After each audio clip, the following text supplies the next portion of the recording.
¿Cómo logró en Argentina el presidente Javier Milei triunfar en las elecciones legislativas en medio de una profunda crisis y acusaciones varias de corrupción?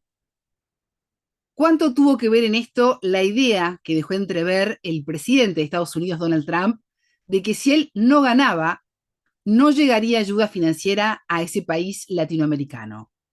¿Ustedes qué piensan? Bienvenidos, bienvenidas. Esto es Enfoque con Alejandra Patrone.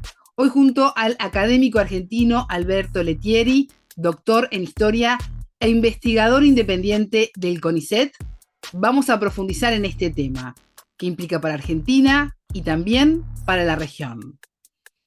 Hacemos el contacto con nuestro entrevistado. Enfoque. Geopolítica, investigación, relaciones internacionales. Enfoque. Una mirada profunda y decolonial a los hechos más importantes de nuestra historia. Alberto, ¿cómo estás? Es un gusto recibirte. Bienvenido a Enfoque. ¿Cómo estás, Alejandra? El gusto es mío. Muy bien, muchísimas gracias. ¿Cómo estás interpretando el resultado de estas elecciones legislativas? Mira, la verdad que es un resultado que no me sorprendió, pese a lo que se estaba hablando en general. Hay distintas razones que lo explican, de un lado y de otro. Por un lado, creo que fue un voto basado en el miedo, por los rumores insistentes y también por las declaraciones de Donald Trump de que se retiraría la ayuda o el salvataje que se estaba dando a la Argentina y que hacía suponer que el dólar al día siguiente de las elecciones podía haber duplicado su valor o algo por el estilo, con el impacto que hubiera generado una devaluación generalizada. Por otro lado, el 41% de votos que saca el gobierno es el voto tradicionalmente antiperonista. Lo podemos ver a lo largo de la historia. El antiperonismo ya desde los años mismos de los primeros gobiernos de Perón tiene ese porcentaje y normalmente es el porcentaje de piso para los momentos críticos. Y en este momento creo que justamente la victoria de Unión por la Patria en las elecciones provinciales del mes de septiembre, hace 50 días, exacerbó de alguna manera los temores respecto de una posibilidad de regreso del panperonismo al gobierno o un fortalecimiento, y eso hizo que aquellos que no habían concurrido a votar en disidencia con las políticas de Milei y demás, pero que habían sido votantes de Milei, ahora participaran de manera activa. Del lado eh, eh, el lado del panperonismo, del lado de la provincia de Buenos Aires, vemos que hubo una caída en los votos de alrededor de los 300.000, que son los votos de los inmigrantes. Hay más o menos 400.000 inmigrantes en la provincia de Buenos Aires. Se piensa que alrededor de entre 300 y 350 votan por el peronismo. En esta elección los inmigrantes no votaban porque solo votan en las municipales y las provinciales. Ahí se explica un poco el retroceso en términos de la cantidad de votos.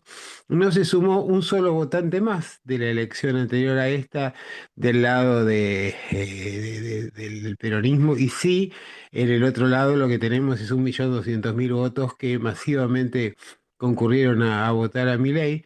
Y en líneas generales también creo que lo que se ve es la victoria de un partido que tiene un programa, más allá de las críticas que se pueda hacer, y luego lo que es una unión a las apuradas de distintas tribus que están profundamente enemistadas, que no consiguen ocultar su disgusto mutuo, y que efectivamente ni siquiera se realizó campaña.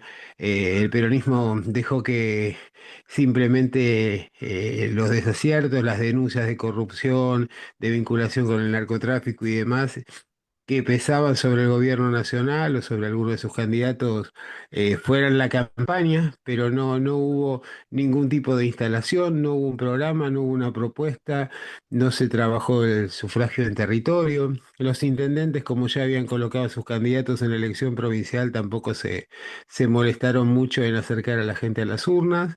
Y por último, el sistema de esta boleta única, que dificulta mucho la organización del sufragio y que efectivamente lo que hizo fue que muchas de las prácticas tradicionales de organización del sufragio, de acompañamiento a la mesa de votación y demás no se pudieran realizar. Entonces, creo que hay un combo entre una fuerza política que trabaja activamente con los aportes de la inteligencia artificial, de las últimas técnicas en términos de comunicación, de publicidad y demás, y otra fuerza política que lamentablemente solo se tiene a mirar el pasado, que no renueva sus programas, no, sus estrategias, los candidatos son poco atractivos y encima ni siquiera espera el día después para pasarse facturas internas. Pensando un poquito en la conformación del Congreso, la Libertad Avanza, Alberto, va a tener desde diciembre 82 bancas, el Senado sumó otras 13. ¿Cómo afecta esto la gobernabilidad y el equilibrio institucional? Mira, la Libertad Avanza suma 84 bancas, con las bancas del PRO se va a 104 y con los aliados provinciales seguramente va a alcanzar mayoría propia en Cámara de Diputados y lo mismo va a pasar en el caso del Senado. Razón por la cual el gobierno va a estar, si no comete los errores que ha cometido en términos de falta de experticia, de disputas internas, que ha tenido durante los 2 primeros años de gestión, va a estar en un escenario dorado como para llevar adelante su cualquier tipo de propuesta, como las reformas laborales, impositivas y demás que ella viene planteando. Creo que ha sido una victoria contundente y que incluso para el gobierno fue absolutamente inimaginada. De hecho, era un Milei que estaba prácticamente de salida, se estaba hablando de estrategias de reemplazo, hasta sonaban nombres de candidatos hasta el día previo a la elección. Pero el apoyo que le dio el gobierno de Estados Unidos, Ujú. pese a que se argumentara constantemente que la Argentina era el país con mayor sentimiento anti-norteamericano y demás, no fue así.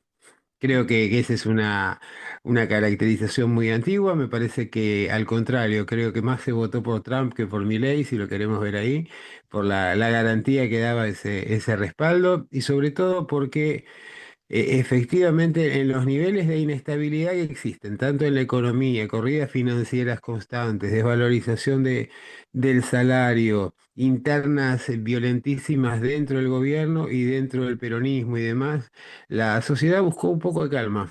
Y el poco de calma que buscó tenía que ver con la estabilidad de la moneda que le garantizaba la intervención del gobierno norteamericano. Y realmente en términos de soberanía nacional es preocupante, en términos de comprender el ánimo social, yo creo que si vamos más allá de las condenas morales y demás, es un resultado explicable. No se le dio carta blanca al gobierno, pero el gobierno va a tener carta blanca a partir de la nueva composición institucional. Milei presenta su plan su política económica como una cirugía sin anestesia, teniendo en cuenta lo que hablabas, ¿no? De esas presiones de Estados Unidos, del presidente Donald Trump, del miedo a nivel social que se fue ejerciendo en las últimas semanas.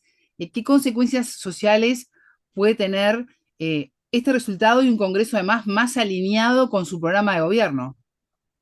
Mira, eso es todo un tema, porque en realidad, incluso en los lugares donde hay mayor nivel de conflictividad y de reclamo, el gobierno ha conseguido imponerse en distritos industriales y demás. Pero también me parece que acá se va a dar una creciente separación entre lo que tiene que ver con la normalidad institucional que le permitiría al gobierno que el Congreso sea una especie de simple escribanía a lo que va a ser el incremento de los conflictos. De hecho, por lo que yo estuve tomando conocimiento, los planes de lucha en marcha no solo que no se van a detener, sino que se van a redoblar. Y me parece que vamos a tener un nivel de crecimiento de la violencia social, de la violencia en las calles y tal vez un incremento muy considerable de la represión. Y vamos a tener este contraste, ¿no? Calles muy movidas y una especie de catacumba en lo que tiene que ver con los espacios institucionales legislativos. Y frente a esta respuesta que van a dar los movimientos políticos y sociales, ¿cómo crees que va a actuar el gobierno de Milei frente a esta oposición? Se ha mostrado cómo actúa, es decir, en realidad lo vemos en las represiones constantes a los jubilados y demás. Si son movilizaciones que tienen un voltaje importante y un alto número de participantes, normalmente prescinde. Y cuando son o interviene en los momentos de desconcentración, atacando a parte de los participantes. En el momento que son más atomizadas, las movilizaciones o los actos de protesta, hay una represión bastante salvaje. Yo creo que va a seguir con esas líneas y me parece que en la medida en que este plan prospere y que avancen los recortes en términos de derechos del trabajo, en términos de los niveles de ingresos reales, seguramente se va a disparar un poco más la inflación. Me parece que vamos a tener un clima caldeado para los 2 años finales. Es decir, este contraste va a ser bastante clave, me parece. Va a ser el contraste entre una dirigencia política que muy bien se ganó el nombre de casta y que efectivamente lo único que ha hecho es tratar de cuidar sus kioscos en estos procesos electorales. En el ámbito del peronismo, de alguna manera se felicitaban por no haber perdido bancas en la Cámara de Diputados, cuando en el Senado ha sido una catástrofe y en lo que tiene que ver con, incluso hasta se ha perdido la provincia de Buenos Aires. Pero creo que pasa un poco esto, hay una dirigencia burocratizada que ha perdido todo tipo de empatía con la sociedad del lado del campo popular y me parece que la contradicción entre la normalidad institucional y la conflictividad de las calles va a ser la clave y también creo que va a haber un alto nivel de represión, salvo que se organicen movilizaciones masivas que impidan que esta represión se efectivice. Alberto, con este resultado y el apoyo que está dando Estados Unidos a Milei, ¿crees que se está consolidando su modelo, el modelo Milei, a nivel regional? Mira, yo creo que de alguna manera es un experimento lo que se está Ujú. llevando aquí. Yo estaba, y la figura de Milei, de alguna manera vista en el exterior, es muy diferente de lo que se puede ver aquí en la Argentina. Me parece que los Estados Unidos han cambiado su estrategia en su conflicto con China, que han tratado de avanzar sobre lo que ellos definían como su patio trasero y que no encuentran mayores aliados. La Argentina se presentó como una oportunidad y por eso esta actitud tan descubierta de salir en respaldo del gobierno, pero me parece que esto es el punto de partida nada más. También hay acercamiento en las conversaciones con Lula y me parece que de alguna manera, si con la Argentina se mantienen las relaciones carnales que propone el gobierno y si se más o menos se pacifica y se vuelve mucho más fluida las relaciones con Brasil, naturalmente vamos a ver un avance de la presencia de los Estados Unidos y creo que sí, que realmente en los próximos años es muy posible que esto pase, sobre todo porque creo que las fuerzas populares o nacionales populares en realidad están errando al diagnóstico, están trabajando sobre diagnósticos que imaginan sociedades que ya no existen o proponen recetas que son de muy difícil aplicación y que tuvieron éxito en el pasado, pero que no se corresponden con las sociedades contemporáneas. Y creo que por el contrario, las formas de intervención agresivas sobre los miedos, sobre los temores, sobre las carencias, creo que mientras que las fuerzas tradicionales siguen actuando, tratando de unificar un discurso para una sociedad, para sociedades atomizadas y profundamente contrapuestas, estas otras opciones están trabajando muy bien con inteligencia artificial y están trabajando sobre el espacio de lo íntimo, de la empatía, del acercamiento y creo que en definitiva son las carencias o los momentos de debilidad de Milei, por ejemplo, aquellos en los que consigue un mayor respaldo, como le sucedió después del debate con Sergio Massa en las presidenciales o en estos días donde prácticamente parecía que estaba a la deriva. Hablabas de un experimento que se está realizando en Argentina. ¿Es un experimento neoliberal?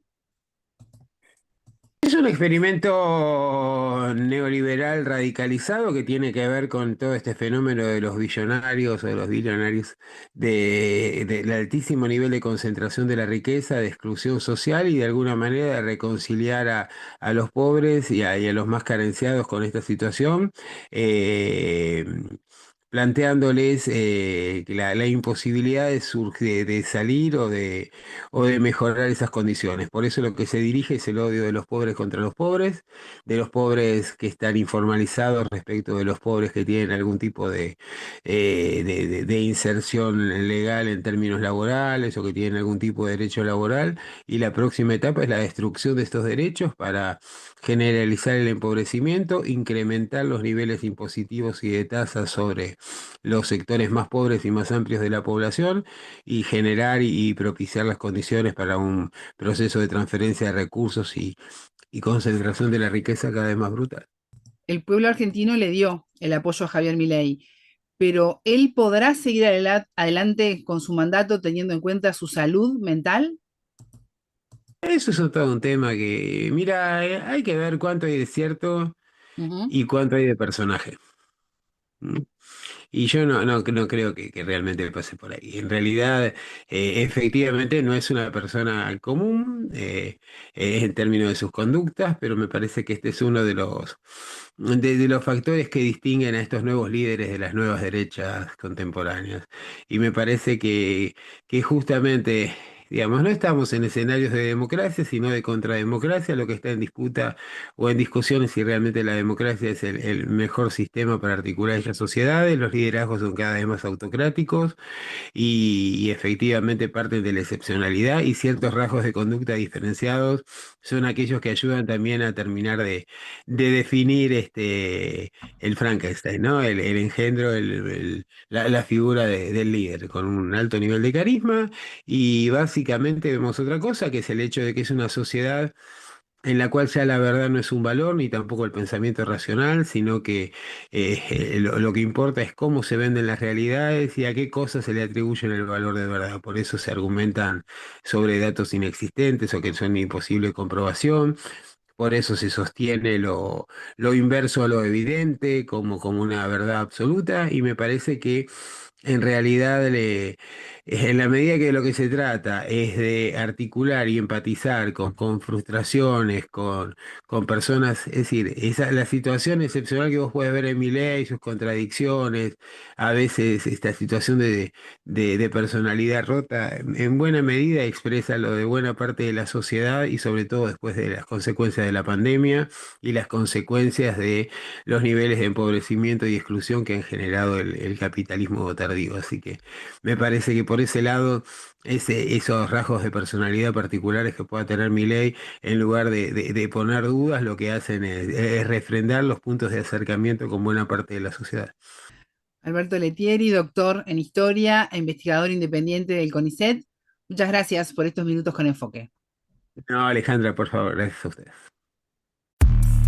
Enfoque. Allí teníamos a Alberto Letieri. Vamos a seguir atentos a todo lo que ocurra en Argentina y en América Latina. Es momento de despedirme. Suscríbanse a Enfoque, sean parte de esta comunidad que le gusta analizar lo que ocurre en el mundo y, por qué no, cuestionarlo. Pueden dejar sus mensajes, que los leo. Iniciemos este debate. Tengan todos ustedes una excelente jornada. Buena vida para todos. Enfoque. Geopolítica, investigación, relaciones internacionales. Enfoque. Una mirada profunda y decolonial a los hechos más importantes de nuestra historia.